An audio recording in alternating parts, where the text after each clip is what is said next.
Okay तो guys इस lesson में हम सीखने वाले हैं प्रीमियर प्रो के ऐसे कौन से 10 इफेक्ट्स या टूल जिसके बारे में आपको पता होना चाहिए, तभी आप बेटर एडिटिंग कर पाओगे। ये टूल बहुत इंपॉर्टेंट है। सब चीज़ जानना जरूरी नहीं होता, सब चीज़ अगर जानने बैठोगे तो कभी समझ नहीं पाओगे।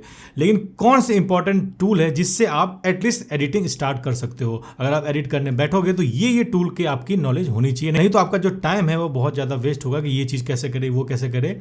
इसीलिए ये जो 10 टूल जो मैं आपको बताने वाला हूँ ये बहुत ही ज़्यादा इंपॉर्टेंट है और इसके बारे में आपको यहाँ पे पता होना चाहिए। तो सबसे पहले टूल के बारे में बात करते हैं, वो है साइज, कि आपके सीक्वेंस का, आपके वीडियो का साइज क्या होना चाहिए। ठीक है, तो पहले क्या था, पहले 2-3 टाइप के ही साइज होते थे। एक 1080 में होता था, 720 में होता था, लेकिन आज की डेट में जब सोशल मीडिया आया है तो अलग अलग टाइप के यहाँ पे साइज आ गया है। और इसीलिए प्रीमियर प्रो भी आपको पूरा ऑफर देता है कि जिस तरीके चाहो उस तरीके से आप अपना वीडियो का साइज यहाँ पे रख सकते हो।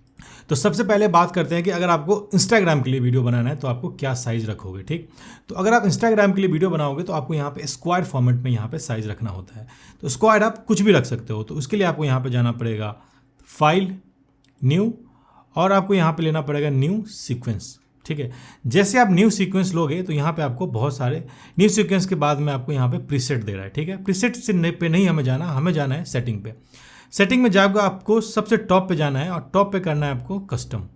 अब यहाँ पे आप कस्टम साइज यहाँ पे चूज कर सकते हो, जो चाहो वो यहाँ पे साइज आप चूज कर सकते हो। ये जो आपका फ्रेम साइज बता रहा है बेसिकली ये पिक्सल्स है, जैसे कि फोटोशॉप में पिक्सल्स होते हैं, यहाँ भी पिक्सल में बेसिकली ये काउंट होता है। ठीक, तो आप यहाँ पे देख सकते हो, यहाँ पे जो वर्टिकल है वो 1080 है और आपका जो हॉरिजॉन्टल है वो है 1920। तो हमें इंस्टाग्राम के लिए चाहिए होता है, इंस्टाग्राम पोस्ट के लिए चाहिए होता है स्क्वायर फॉर्मेट में, तो जो हाइट होगा वो सेम टू सेम यहाँ पे वृत्त होगा, है ना, अगर हम ऐसे बात करें तो इसको भी हमें हॉरिजॉन्टल को भी 1080 करना पड़ेगा। ठीक, और बाय डिफॉल्ट में आपका यहाँ पे इधर कहीं पे लगा होगा, तो यहाँ जो पिक्सल एक्सपेक्ट रेशियो जो है ना उसको आपको स्क्वायर पिक्सल करना पड़ेगा। ठीक, जो यहाँ पे फ्रेम साइज है आपको यहाँ पे 24 फ्रेम पर सेकेंड के हिसाब से यहाँ पे लेना है और इसको आप कर दोगे ओके। तो ये जो साइज है ये बन गया आपका स्क्वाड फॉर्मेट। अगर आपको सोशल मीडिया पे पोस्ट करना है, इंस्टाग्राम, फेसबुक, कहीं पोस्ट करना है तो इसके अंदर आपको सारी की सारी चीज़ों को एडिट करना पड़ेगा। ठीक, अब मान लो कि कोई शॉर्ट फिल्म बना रहे हो HD में। ठीक, तो यहाँ पे आप जाओगे न्यू, है ना, यहाँ फिर से आप वहीं जाओगे न्यू, और न्यू में जाने के बाद आप करोगे यहाँ पे सीक्वेंस, और यहाँ पे इसमें से आप जो प्रीसेट है, प्रीसेट में से आप चूज कर सकते हो। यहाँ पे देख सकते हो प्रीसेट है, यहाँ पे आप देख सकते हो यहाँ पे 1080p 24 फ्रेम पर सेकेंड। तो ये आपके लिए बेस्ट रहेगा अगर आप HD में वीडियो बनाना चाहते हो। तो अगर आप 60 फ्रेम भी ले सकते हो और 24 फ्रेम भी यहाँ पे ले सकते हो। ठीक, तो यहाँ पे हमने कर दिया यहाँ पे 1080। तो अब ये जो है जो नॉर्मल साइज होती है HD की वो साइज है। अब मान लो कि अगर आपको इंस्टाग्राम के स्टोरी के लिए बनाना है तो आप कैसे करेंगे, तो इसी को ठीक आपको उल्टा करना है। उसके लिए आपको क्या करना है, न्यू सीक्वेंस, और सीक्वेंस में जाके आपको करना है कस्टम। सबसे ऊपर चले जाओगे कस्टम, और कस्टम में जाने के बाद में आप इसको उल्टा कर दो, है ना, 1920 को इधर कर दो और 1080 को आप इधर कर दो। ठीक, और यहाँ पे आपको करना है ओके। तो ये जो साइज है वो इंस्टाग्राम की स्टोरी में आप डाल सकते हो, फेसबुक स्टोरी, इंस्टाग्राम स्टोरी, या तो अगर आप रील बनाते हो तो इसमें डाल सकते हो, जो कि फुल स्क्रीन पे, फुल मोबाइल के स्क्रीन पे आपको ये दिखेगी। अगर आप मोबाइल के स्क्रीन में वर्टिकल साइज में ये फुल एकदम फिट होते हुए ये दिखेगी। ठीक, अब मान लो कि आप 4K फुटेज को एडिट कर रहे हो तो 4K फुटेज की भी एक साइज होती है ना। अगर आपको नहीं पता कि 4K वीडियो का साइज क्या होता है तो आप सीधा गूगल कर लो, यहाँ पे लिखो 4K वीडियो साइज। ठीक है, अब यहाँ पे दिखा देगा। UHD का साइज होता है 3840 2160। तो यहाँ पे कॉपी करो, है ना, और यहाँ पे लिख दो 3840 और यहाँ पे कॉपी करो 2160 और यहाँ पे कर दो ओके। ये जो बेसिकली आपका 4K वीडियो का साइज है, इसके अंदर जो भी आप एडिट करोगे वो 4K वीडियो में यहाँ पे एडिट होगा। ठीक है, तो ये था गाइस साइज के बारे में। अब साइज को अलग अलग तरीके से आप यहाँ पे कस्टमाइज कर सकते हो। जैसे अभी फेसबुक का जो टाइमलाइन कवर आया है वो उसका अलग ही साइज है, तो सेम साइज में भी आप यहाँ पे बना सकते हो। अब सेम साइज में भी आप यहाँ पे बना सकते हो। जैसे आप करो फेसबुक पेज वीडियो साइज। ठीक है, तो अब यहाँ पे देखो ये है 820 और 312 है यहाँ पे पिक्सल में। तो सेम टू सेम आप यहाँ पे कर सकते हो। जैसे यहाँ पे गए न्यू सीक्वेंस कस्टम और वहाँ पे जाके कर दिया हमने 812 और 315 और कर दिया हमने यहाँ पे ओके। तो इसके अंदर जो आप वीडियो बनाओगे, जब इसको एक्सपोर्ट करोगे तो फेसबुक का जो कवर वीडियो में है वो बहुत अच्छे तरीके से यहाँ पे सेट हो जाएगा। तो ये है सारे साइज़ के बारे में जो अभी आपने समझ लिया। अब हम चलते हैं अपने नेक्स्ट टिप्स की तरफ। जब आप वीडियो एडिट करते हो तो एक बहुत ही इंपॉर्टेंट फीचर है कि मार्क इन और मार्क आउट करना। आपने मान लो कोई वीडियो शूट किया है और आपको एक पर्टिकुलर एक जगह का आपको शॉट चाहिए, तो इसमें क्या करना पड़ेगा, वो पहले ही शॉट वहाँ पे ला के आप रख सकते हो। अब यहाँ देखो, यहाँ पे ये फुटेज सब खराब है, ठीक है, और ये यहाँ से ठीक है। तो हम यहाँ पे करेंगे, देख रहे हो ये है मार्क इन, हम सीधा करेंगे मार्क इन और जहाँ तक हमें चाहिए वहाँ कर देंगे मार्क आउट, ठीक है। तो उतना दूर का ये सिलेक्ट हो गया। अब यहाँ पे आपको दो ऑप्शन मिलते हैं, वीडियो और ऑडियो।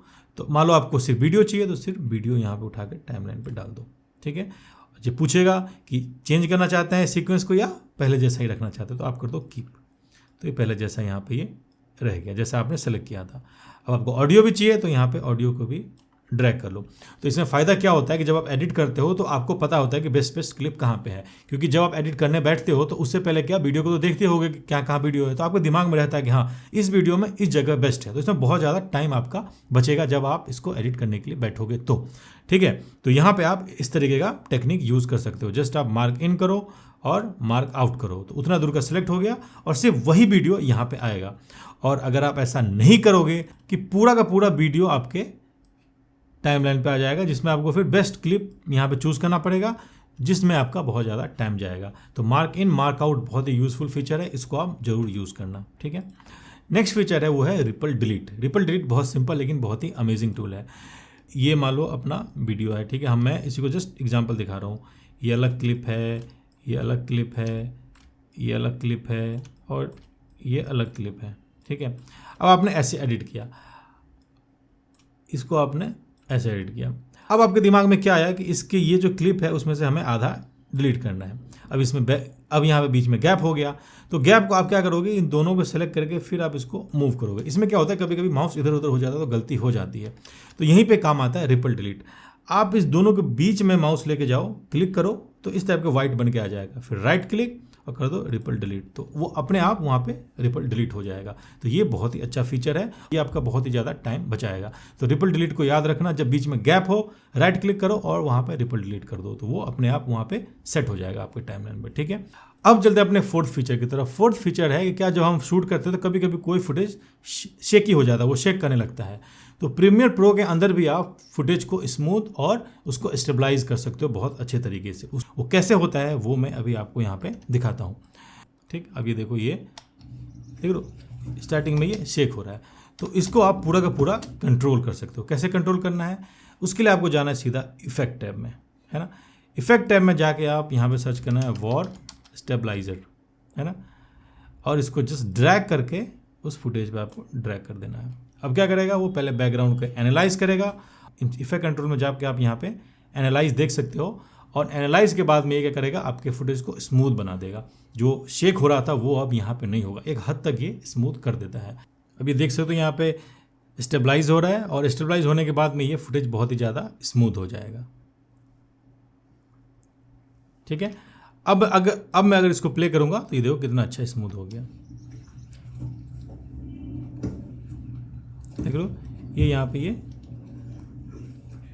स्मूथ हो गया। अगर मैं इसको बंद करके दिखाऊं तो ये कुछ ऐसा था, ठीक है, और मैं इसको ऑन करके दिखाऊं तो ये कुछ ऐसा हो गया। हाँ, थोड़ा सा वो जूम आउट जूम इन कर देता है, थोड़ा सा फुटेज में ये चेंज करता है, जूम आउट जूम इन कर देता है, लेकिन इतना चलता है।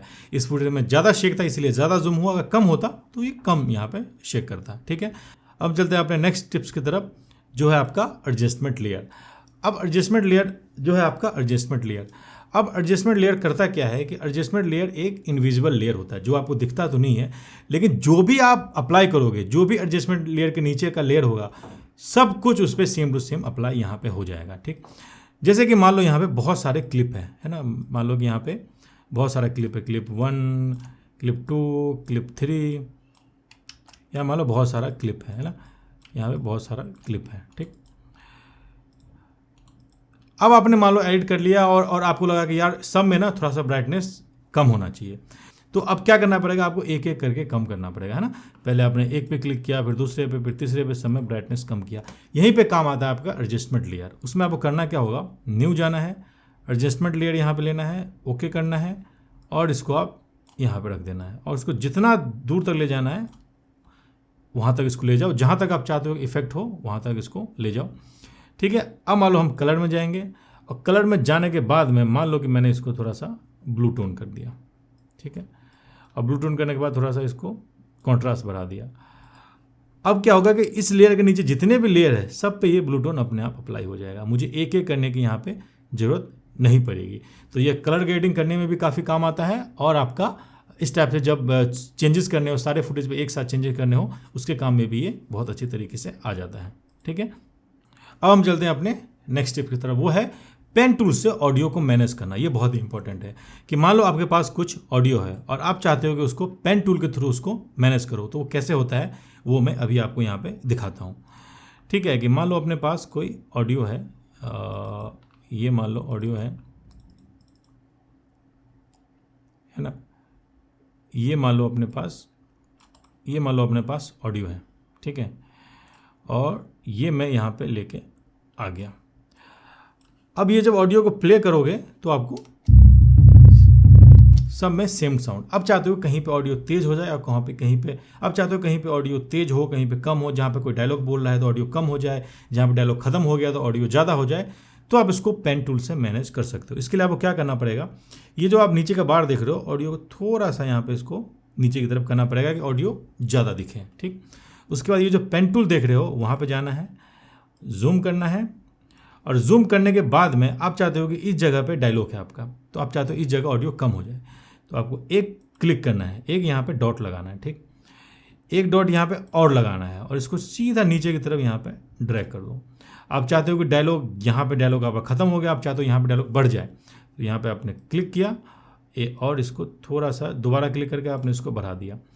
तो क्या होगा, स्टार्टिंग में तो बहुत सही म्यूजिक होगा, देखो सही है,